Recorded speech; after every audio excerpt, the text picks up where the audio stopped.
Hey now, welcome to another edition of the Inside BS Show. This is the show, folks, I got to tell you, this is the show that I've had circled on my calendar for a very long time. You see, when I was a baby, when I was less than a year old, my father held me on his knee as he watched the New York Jets win their only world championship ever.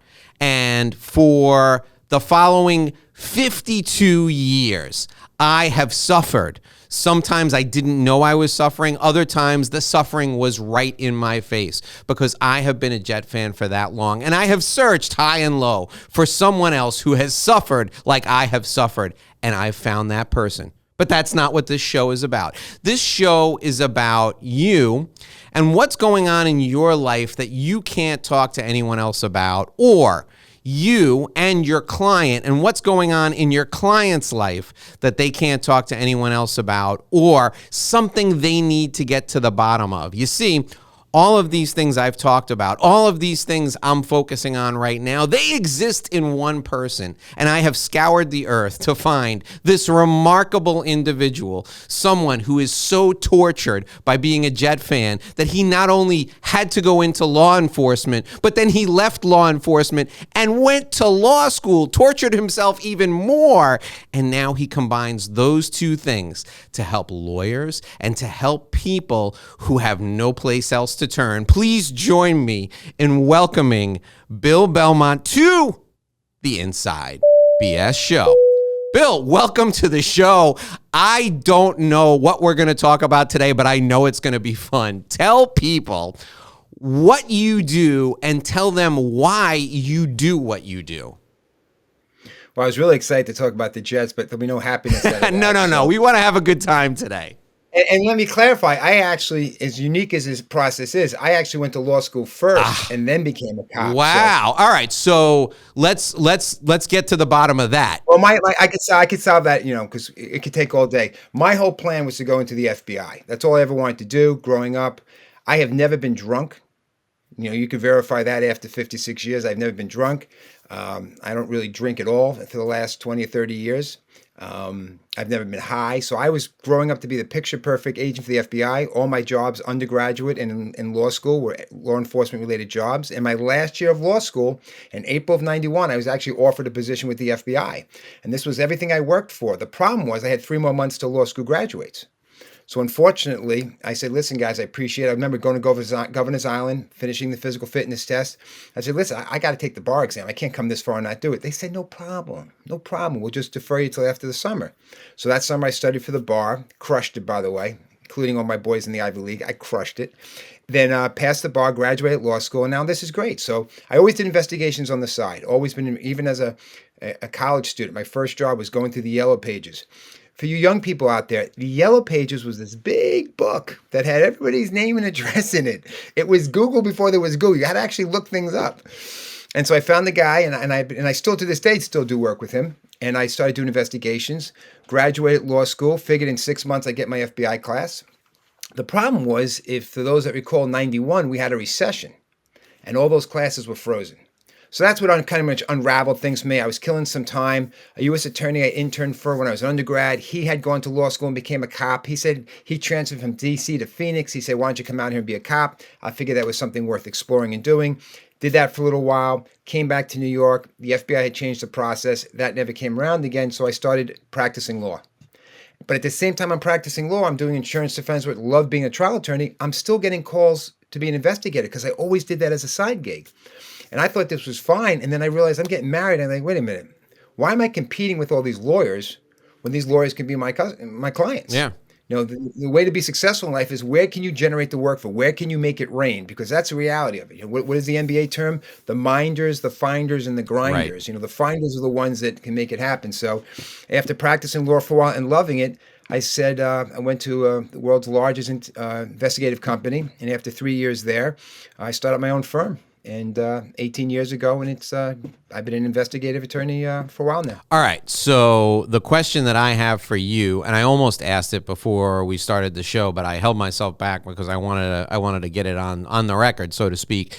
If somebody comes to you for an investigation, right, because you're an attorney, is privilege attached? Like, can you be subpoenaed if they come to you they ask you for help with an investigation? Let's not get into the fancy words of subpoena and so forth. So, and I'll give you an easy answer. I am an attorney. I'm an attorney and a licensed private investigator. So privilege in the right situations would attach, but I'll make it much easier. I will rarely work with an individual directly. 90% of the time, I want to work with attorneys. I joke around a lot that we have the Ray Donovan type of services.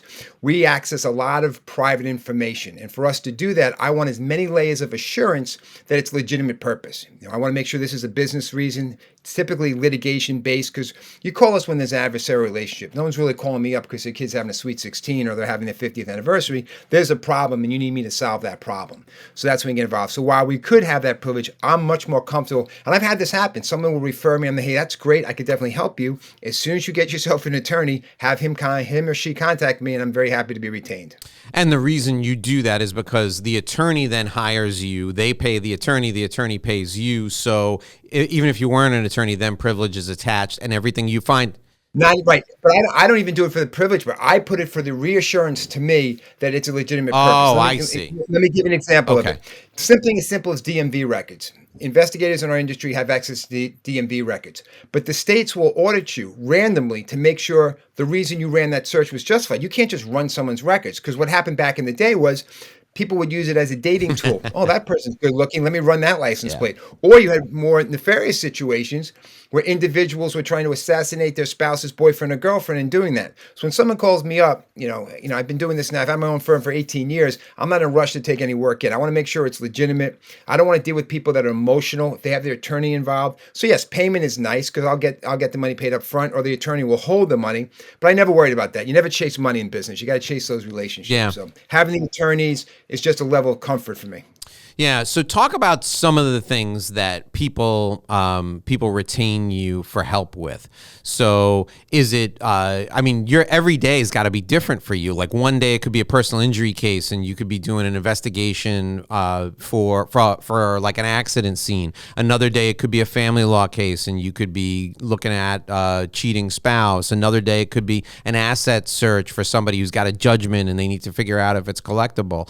Like all that stuff. Or you could do all three of those in one day. Tell us about some of the things that you work on that people may not be familiar with. Not familiar with. So, I think you were accurate in that there's a whole level of different cases that we have. The elevated pitch is simply we provide, New York-based but national investigation firm that provides investigations and due diligence. Due diligence is what we call it. Some people think of it as background checks or deep dives. We do that for law firms, corporations, and high net worth families. And then we have all kinds of investigations. There's intellectual property, fraud, workplace investigations, locate investigations. Those became very big during COVID because everyone was dispersed and somewhere else, asset searches. But we handle adversarial relationships. People call us because 70% of what we do is information gathering.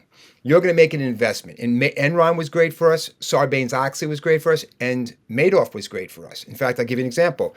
We had a woman who was personally guaranteeing a business transaction on the Upper East Side of Manhattan. Old school money, as she liked to say. She's like the Vanderbilts. And so we have a form before she personally guarantees this transaction. We have a form she must fill out because we're going to go dig into their lives. Now, I don't need that form, but I like the form because it puts you on notice. And I want to know your address. I'm going to open up everything about you. And if you're going to fill out a form and you mislead us on the form, well, we can just reject the whole situation on that. So my client calls me back and goes, Bill, I sent the form off to her and her attorney. She's complaining about filling it out. She says everybody knows her. How do I get her to fill out this form? I said, no problem. I said, send this off to her attorney. And I typed a very quick email that simply said, everybody knew Madoff. Okay. And the next day they filled out the form and sent it back. So we live at a time when everyone knows you have to be transparent. That's going to happen and expect that. But a lot of people are so afraid to tell someone they're doing it. We don't need their permission because everything we're doing is public information. We're finding out where to get information and we're contacting the right people to do that. So whether you're in a business deal, and now it is under the Patriot Act, you have to track your money, right? Don't tell us you took in $300 million to your fund and then later on find out it was a criminal organization or a terrorist group. You had to look for that. Same thing with no domestic transactions. So it's not just the people receiving the money, it's the people giving the money. Everyone wants to know who they're dealing with. Same thing in litigation. All of a sudden you have to sue this person. Who is this gal I'm suing? What do I know about them? Or who's this person suing me? Why is she suing me? What do I need to know about her? Same thing, intellectual property. Some companies want to buy someone else's trademark. They want to know who's using their trademark. How big a fight's it going to be? How much intel can you gather? So that's a big part of what we do in the general mainstream type of investigations. Okay, how about self-oppo research? So I'm thinking of running for political office. I go to you and I go, hey, Bill, listen, I don't know what's out there about me. There may be some stuff out there that's not true. I know what I did. I know what I didn't do, but I don't know what people are saying. Bill, go out and find everything you can about me. Does anybody ever hire you to do that? Check them out? Yes, and it's becoming even a bigger issue now because of the dark web. Now, so typically, let me give you I think for a phase one deep dive on someone, notwithstanding their own financials, $3,000 to $5,000, you can find out everything you need to know for a phase one, whether you're going to go forward with someone in a business deal. The problem now is when you bring the dark web into it, now you're talking 25,000, 50,000, 100,000 to see what goes on there. That's a whole nother world now, and a lot of people are asking us to dig into that for them also. So for the most part, it does happen. I'd rather be doing it when someone says, come to me. I don't want to get involved in the political game with someone saying, get the intelligence on the individuals and so forth. Some stuff, I always do the sniff test. Doesn't matter if you're a lawyer or not. When you call me up and ask me to do something, does it sound like it's something I want to get? This is the same advice I give my clients about emails and texts. Just imagine that email or text was on the cover of the New York Times. Are you okay with everybody seeing it? So if someone calls me for a case and tomorrow CNN or Fox News are covering that story, am I going to be comfortable having been named in it? That's how I decide if I want to take the engagement or not. And here's something else, Bill. And this really worries me quite a bit, not for myself, but for other people who are in the public eye. Deep fakes are a real thing. People are going to be able to fake videos with your likeness, not you personally, but with the likeness of somebody on there. Is there a way for you, if somebody hired you to go, hey, Bill, listen, we need you to prove, I didn't make this video. I need you to prove that this video is a fake. Is it possible to do that? Yeah. So that's the simple answer is yes. But that's the simple part. We have to find out where the information came from, how it was sourced, where it was posted, and so forth. For instance, I'm a huge TikTok guy. I'm not registered on TikTok, but I love watching. It's very entertaining. And I actually think it's a great source of information because in our business, even lies are lead generators. All we look to do is generate leads, and then we'll figure out if they're truthful or not. So on TikTok, you see a great source of misinformation. So when you see something, you have to start digging around. So I'll give you an example. We had a fraud case once where an individual was in the media and we were investigating this person. Now, at the end of a lot of news stories now, mostly newspapers, at the end of the article, there's a comment section.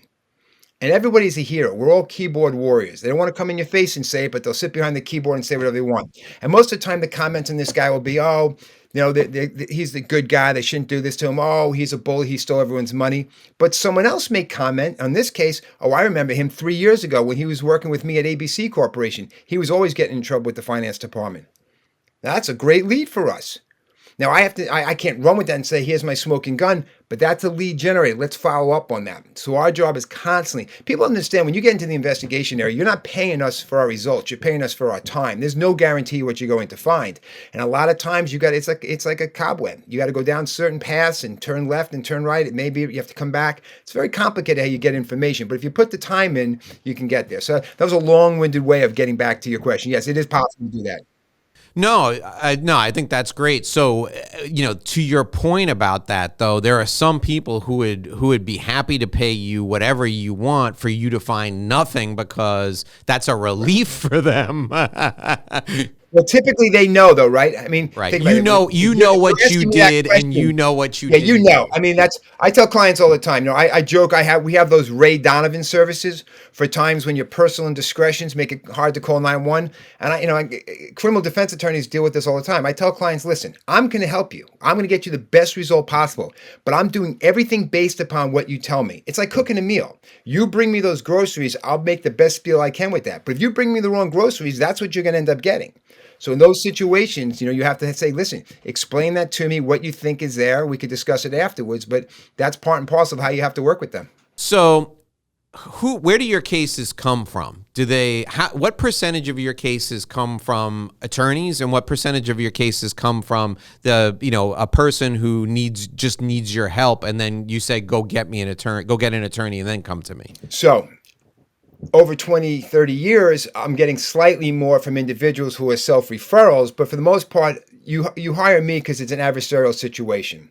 And the way that happens is everyone knows a lawyer for something, whether it's your personal injury case, your closing, your trust case, maybe even your traffic ticket. So when something else happens in your life that requires assistance or a tool in your toolbox such as we provide, you're going to go to whatever attorney you know. So the overwhelming majority of work comes from attorneys. They're the first ones contacted by the person who doesn't know an investigator, especially an investigative attorney. So most people don't really have that in their Rolodex. How many times do I meet someone like, oh, I hope I never need you, but it's always nice to have you in the Rolodex. So that's why most of the time that's where that information comes from. Okay. So what about just a basic thing? So I'll give you a couple of examples of when, I've called a private investigator that I know for a couple of things. I mean, these may be too basic for you, and you tell us if these are too basic for you. So first and foremost, you're moving into a new neighborhood, right? You can go on your local sex offender website and see if there's any sex offenders in your neighborhood. But what you don't know is that the guy next door to you, says he's the owner of a laundromat, and really what he does is he's cooking up meth and selling meth, right? So I'm going to move into a neighborhood. I give you the address. Can you, look around the neighborhood and tell me if there's anybody who's been convicted of a felony, I guess is easy, but been arrested before or done something, something along those lines, so that I can be aware before I move to that neighborhood? So let's break down that a little bit and clarify a couple issues. One, conviction records are mostly public information. Arrest record in most states are not. Criminal records are different state by state and county by county. New York State will provide you a criminal record statewide. California will not. So if you run someone in LA and they've done all kinds of damage in San Francisco, you're never going to find that out. Which you made me think of a good point. When we do these full-blown deep dives, which we call due diligence, one of the three big areas that I find very important are we do we do a lot. We do a whole gamut on you, but the criminal records, civil records, and media are very important. Because if there is a nefarious act there, you're going to find it one of those three things. Right. And let me give you an example, if you don't mind. We had an individual who was we were investigating, and the name was somewhat common. Obviously, the more common the name, the more difficult. Except criminal records are linked to your name and date of birth. Civil records are just name, as are media. So if you have a child and you think he's going to or she's going to be a bad person, give them a very common name. John Smith, yeah. John Smith's going to have a much. And don't get arrested in Florida. Florida, as soon as you get that mugshot, they get that up on Google right away. Yeah, I live in Florida. We're great at that. We have a cottage industry of selling mugshots to people. Yeah, it works really well. Get it right up there on the website. So this individual was arrested for assaulting a homeless person. And having done that, we ran them, and there was no conviction. And they were a college student at the time, and the college they graduated from was out of the D.C. area. Maybe it's not that individual, and it's a longer story, but to wind out, it ended up being the right individual. So what happens is, got arrested but wasn't convicted, so you're not going to get a conviction record. The newspapers, though, picked up the story, like the police blotter, as you see, and those never go away. Back in the day, back when the Jets won their Super Bowl, something made it into the paper. That's the only place you're going to find it back that long ago. Now, things are electronic. And as everyone should know at this point, internet never goes away. Nobody is scrubbing you from the internet. What they're doing is they're taking you from page 3 and they're putting you on page 10, but nothing's getting removed from there. So luckily, we were able to confirm it was individual using some other investigative tools, but they came up because no lawsuit, the victim never sued, so no court record, no conviction, so nothing there. But there was a police report about the arrest and the name. And from there, then you can start raveling and getting the information to sustain your allegations at that point. Yeah. So what about just somebody, I'm going to take on a partner in my business, right? And I've known the guy for 5 years, seems like a good guy, but you never really know somebody. So I get his consent. He fills out all of your paperwork because everybody thinks they're smarter than people who are going to look into them, right? Fills out all your paperwork. What would you do? How would you, what's the due diligence you do on an individual if I'm going into business with them? So the first thing is you want to look at, like I said, the low-hanging fruit. But even before that, I go to address history. I want to know everywhere you've lived. Because you're going to think those 6 months you did in Florida or those 6 months you did in Utah aren't going to show up, but I'm going to know to go there because I'm going to be able to figure out your address history. And we're going to go into every county you lived in. I always like to look at county. County is the most comprehensive place. The court records, the criminal records, the county level records with the clerks that exist there outside of the court. We're going to look for your litigation, your criminal, your judgments, your liens, your UCCs, your bankruptcies. And then we get into social media and then news stories. We had a case once, we did a background individual, a deep dive from Latin America, who was going to run Latin American operations for U.S. company. I didn't find anything that was too nefarious about him. And we had about 8 or 9 pages of media articles where he was quoted. He ended up not getting the job. And I said to the client, why? He goes, because everything you found was conflicted with everything he told us in the interview. He tried changing his perspective, so he thought what the political climate was going to be, where the industry was going. Oh, he was trying to say what he thought mattered, but what he really felt was well documented in that way. So that's only phase one. After that, listen, we've done surveillance on individuals where there's character questions involved. On fraud cases, you do that to find out where there's a conflict of interest. And then you pull those records. Former spouses, think about the information. Hell hath no fury like a spouse that's been scorned. So you can identify individuals in someone's life. And one of the skill sets in our business is to make sure you can do that without alerting people to that process. Even when you're doing a surveillance sometimes and neighbors are coming out, you have to be as calm and as quiet in your process as you can be, not to draw attention to what you're doing. Another reason why we don't do a whole lot of my firm, we don't do a whole lot of media, because for the most part, our clients that have very discreet situations prefer that we not be someone who's out there promoting what they're doing. Right.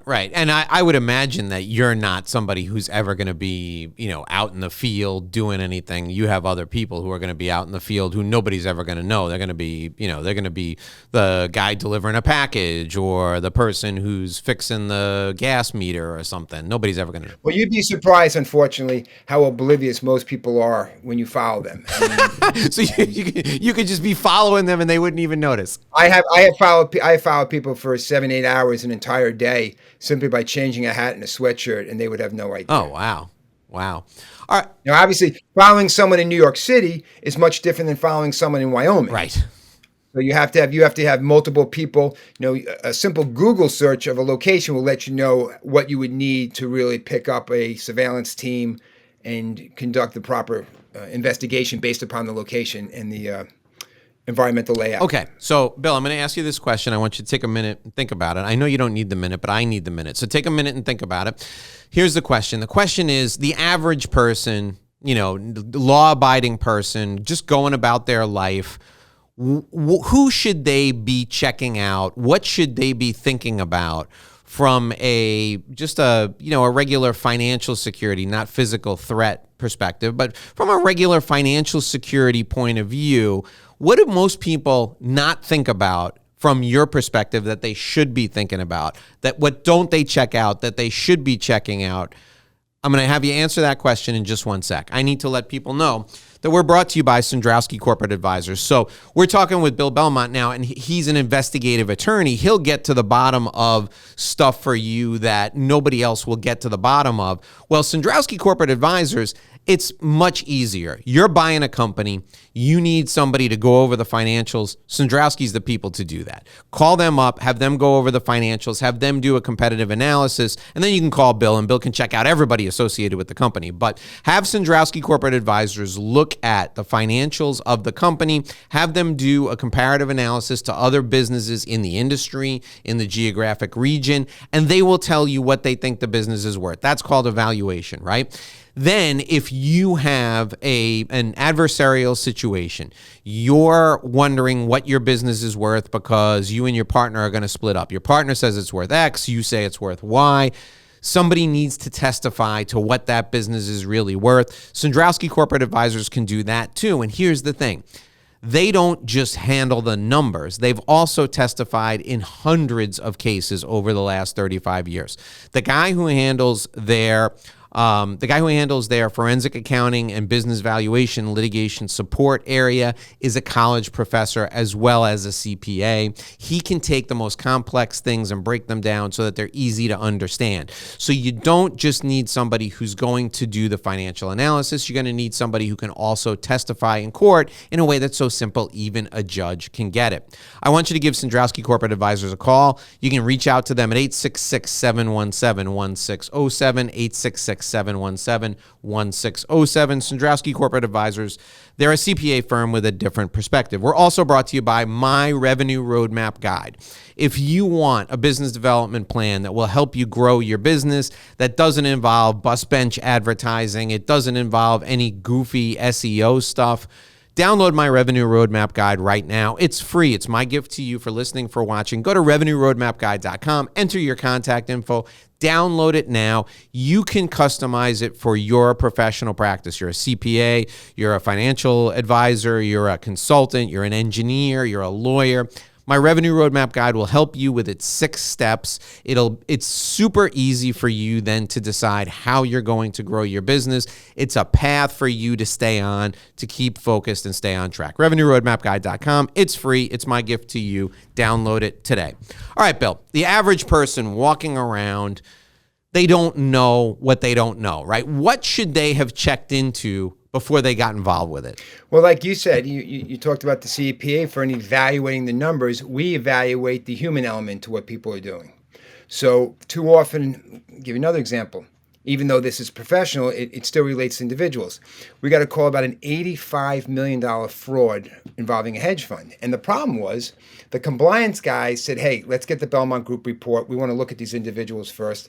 The sales guys were like, nah, we got to get it. There's a pot of gold at the end of this rainbow. Let's just go. And of course, they didn't do the compliance, and it was a problem. So I think we too often get comfortable. We have to get our mindset around the fact that we live at a day and age where it's very easy to mislead people. Misinformation is everywhere, and you have to verify. If you're going to do business with people, you're going to involve yourself with people, verify it. I had a catfish case where a girl I went to high school with another girl. The one girl took the other girl's face because she felt she was much prettier than she was, and she took this victim's face and went online and created an online relationship with an individual that was 15 years older, and that he figured things out, and that became a big headache. I mean, it unraveled. So, unfortunately, we may be more cynical because of what we do for a living, but I think, what's that great quote? Trust but verify. Right. Trust. You mentioned earlier a lawful source of funds, and these days with sanctions and everything, I'm in Miami, Florida, and we have a section of Miami, Florida called Sunny Isles, and most of Sunny Isles is owned by Russian nationals, people from Russia. So whenever a real estate attorney is doing a transaction in Sunny Isles, they do a lawful source of funds to make sure that the money is clean. Years ago, the government, like 4 years ago, 5 years ago, the government put in this process for New York City and Miami-Dade County, Florida, where they're going to scrutinize every real estate transaction that's done with a foreign buyer.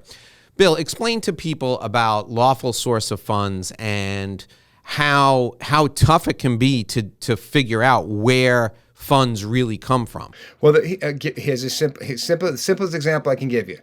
My company is called the Belmont Group, right? Someone can cut a check to me called the Belmont Group, and I can open up a second bank account called the Belmont Group Limited, the Belmont Group PC, and as soon as that check comes in, I could deposit it there. So I could show my entity having almost no money in it and deposit every check, which looks like it's legitimate, into something else.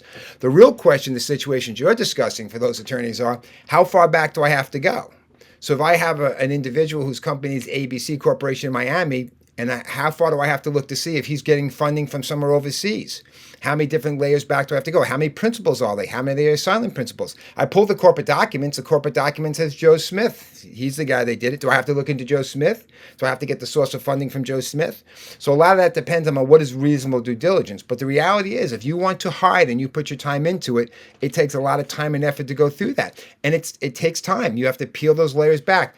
Who's that person? Who's that person associated with? It's just a question of what is reasonable due diligence to say it's okay to move forward. And what talk about in criminal defense cases, right? Do criminal defense attorneys hire you sometimes to do to write an affidavit up of the lawful source of funds of the money to defend this guy? So the guy's accused of being a drug dealer, right? And the criminal defense attorney says, well, it's going to cost you $100,000.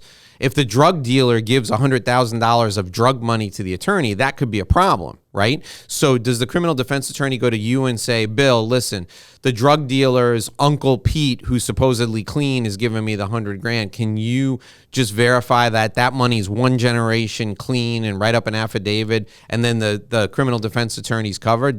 Does that happen? Well, I have not done that specific situation. The problem, of course, is you can't track the actual $100,000. How does someone say, I'll give you another example. Had a case in Miami. Individual had $750,000 of my product, of my client's product, not product meaning drug product, being a legitimate item.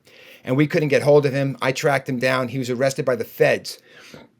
First thing DOJ does is they take all your stuff. They're going to take it, and they're pretty much going to get to keep all of it. I quickly went to DOJ and said, wait a minute, because I finally found this guy got locked up. He was part of an international steroid ring, selling steroids. And by the way, involved Russia and back and forth. So when I got to the Fed, they said, wait a minute, this product here, these items, these were fashion jewelry items, they don't belong to him. They're ours. He was in a civil transaction with those. We want to make sure we hold them. And luckily, the AUSA allowed us to become what they called innocent owners and separated us from that. So we have a lot of situations where we have to do the best we can to verify that. But if you're commingling funds, you're going to have a very hard job, winning that battle, especially you go up against the feds. The feds are batting like 99% on their 999 on the percentage of their hit rate. All right, Bill, tell me a little bit about, you said the security part of your business, it's not as fun, it's not as sexy, it's not as exciting, but tell folks what you do on the security side, just so they know what you do.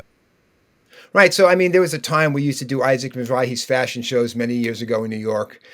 We've had some other 8 celebrities that have events, and we come in and consult on that. So now I do a lot of security consulting in those situations. You may have a workplace violence situation where, which is still one of the biggest threats in corporate America, whether it's a domestic violence situation stemming over a disgruntled employee, making sure that you understand how to handle the situations. And again, it goes back to when I told you about the fact that I could follow someone for 8 hours and they wouldn't even know. If you have an employee that comes to work every day and looks groomed and shaved and proper, and then all of a sudden things look different, and it's 2 days like that, and they seem off, that's a red flag. You need to pay attention to those type of things. So we come in situations that may take place. If there's a large-scale event or a corporate event and they need some guidance on how to oversee it, how to liaison with law enforcement, what the post orders would be and so forth, we can assist them with that. Okay. And you work everywhere, right? You're not limited to New York, the tri-state area. You can work any place. Yes. All right. So, folks, if you want to reach out to Bill, here's what you can do. You can dial, listen to me. You said phone book. I said dial. People don't even know what a dial is. I say, if I tell them dial 212-695-0086, they're going to go, dial, Dave, dial. I'm going to call on the phone. I don't know what. See, there used to be this thing called a phone that had a dial. You'd stick your finger in. Anyway.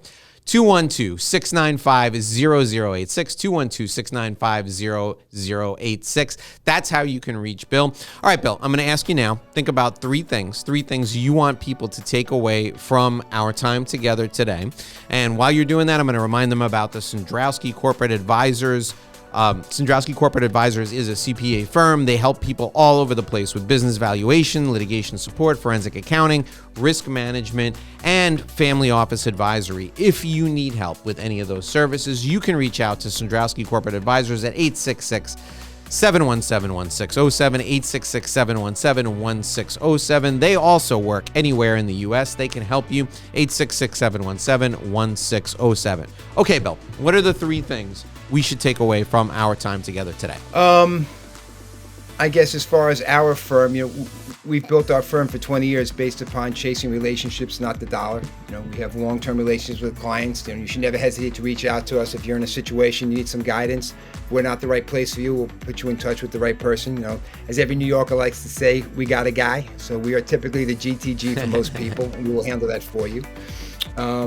The second thing is, as we talked about, is just verify people you're doing business with. You're making a decision, doesn't matter if it's your friend or how long you knew that person. There are things that happen in people's lives that you're never going to know about, and it's important that you know about them before getting into those long-term relationships to make sure something is not going to be regrettable later on. And as I gave the one example, it doesn't have to be a top news story of a criminal event or a major lawsuit. It could just be reputational type of issues, and you want to make sure when you're doing business with people that their behavior and conduct is not going to get you in a situation you are getting in trouble. And I'm not even talking about, don't even get me talking about people who cancel people in this whole woke culture. I'm not talking about that. Simply, does the person you're going to be spending time with and doing business with have the same value system that you do? And if not, how will that impact the decisions you're going to make?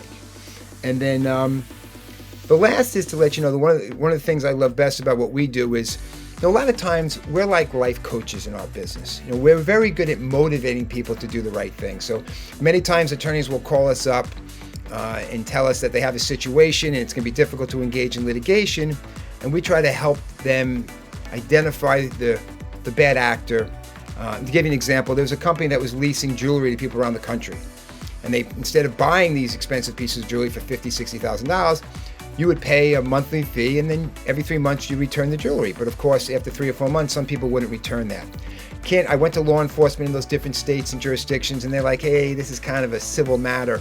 I'm not sure we can do that. So how do I get a guy in Montana or Florida or Texas or Seattle to send back that item? And so what we do is we contact them in a very nice way.